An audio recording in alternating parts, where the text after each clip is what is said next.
Dinagsa ng mga overseas Filipino workers ang isang pagtitipon sa Singapore kung saan dumalo si Vice President Sara Duterte.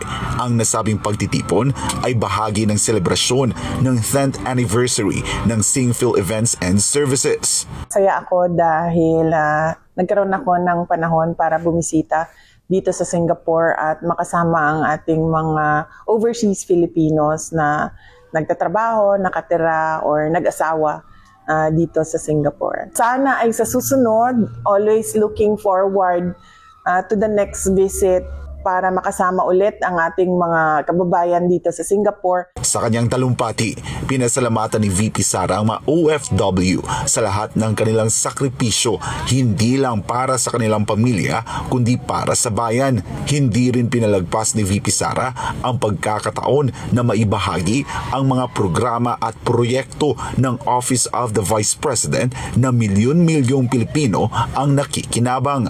Ibinahagi din ng bise ang kanyang mga pangarap sa bansa at ang posibilidad na maisagawa sa Pilipinas ang mga best practices ng Singapore mula sa transportasyon at kaayusan hanggang sa urban planning nito. Maliit lang siya na bansa, yung Singapore, ay ginagamit nila ng maayos lagi yung spaces nila. So meron talagang, kumbaga, maayos na urban planning.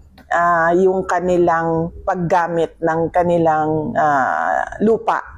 At ang nakita ko din ay kahit madaming semento, madami ding puno, madami ding halaman.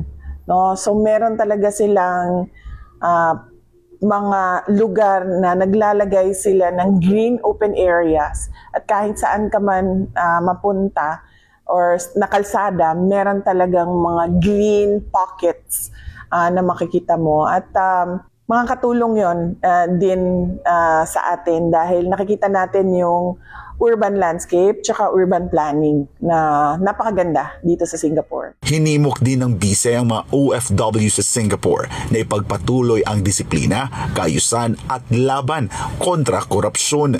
Samantala, nakiisa rin sa pagtitipon sina Senator Robin Hood Padilla, Attorney Vic Rodriguez, Attorney Jimmy Bondok, Attorney JV Hinlo at Dr. Richard Mata. Ako po ay buong puso din nagpapasalamat kay Vice President Inday Sara Duterte sapagkat sa kanya po natin nakikita na ginagawa po niya ang trabaho niya bilang Vice Presidente. Ano po ba yon? Dalawin, ikutin, puntahan ang lahat ng mga OFW sa lahat ng sulok ng mundo. Alam naman po natin na ang ating mga OFW, sila po ang bumubuhay ng ating ekonomiya. Napakasaya po ng pagbisita ko dito dahil bukod sa gustong-gusto ko sa Singapore because it is such a shining example of what good governance can do to a nation.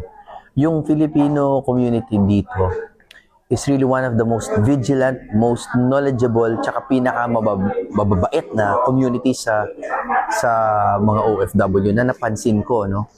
And hindi ko po maubos na sila ay pasalamatan dahil sa lahat ng suporta na binibigay nila sa aming lahat.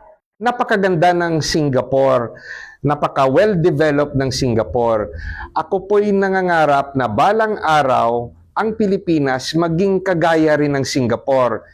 Very productive yung mga ginagawa ng mga tao dito, maraming trabaho, industrialized, maganda ang turismo.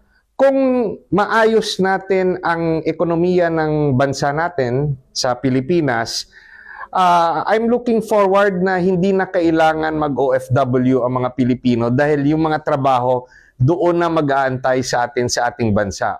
Maraming salamat. Napakainit ng kanilang pagtanggap at pagsalubong. Ang dami. Talagang nandito ang tinig ng mga Pilipino sa Singapore. At maraming salamat sa pagkakataon na makapiling kayo. Ito ay tanda ng aming pagkilala, paggalang, at pagsasabuhay ng inyong malalaking sakripisyo at kontribusyon sa ating bansa gamit ang inyong mga inward remittances. Talagang nakikita natin yung pagmamahal ng tao kay VP Sara. And saka si VP Sara kasi nagbibigay ng pag-asa eh. No? Pag nakita mo si VP Sara, nabibigyan ka ng ng buhay, no? Na we will have a better future.